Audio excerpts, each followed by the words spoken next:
Tight hips or hamstrings, try some or all of these to see if they help. First, starting on your back, hug one knee into the chest and then extend the toes up toward the ceiling. Use your hands to gently pull on the leg to bring the toes closer to the nose. Once that feels accessible to you, you can start to extend the opposite leg down the length of the mat. Hold as long as it feels nice and then switch to the opposite side. Repeat as many times as it feels good to you.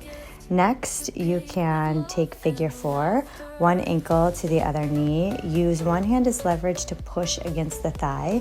If you feel like you can tolerate a little bit more, you can interlace the fingers behind the back of the thigh, pull the leg in toward the body, and then if it feels good to you, drop both legs over to one side, staying in the figure 4.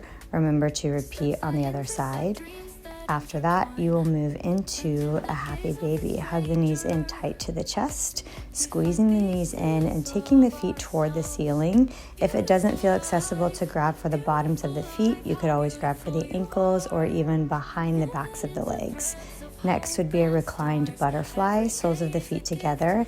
If opening both legs up at the same time doesn't feel accessible to you, you could either put blocks underneath the legs and support your butterfly or just do one side at a time.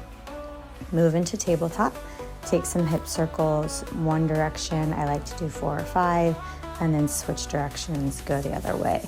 What I want you to think about here is maintaining a strong core so that you're not leaning into the supported leg or leaning into the shoulder of the supported leg.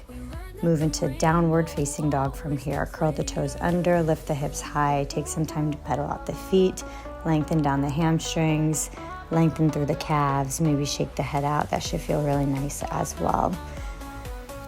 You have a couple of different lunging variations that you could take. Stepping one foot forward, drop into the hips. You'll feel the stretch in your hip flexor.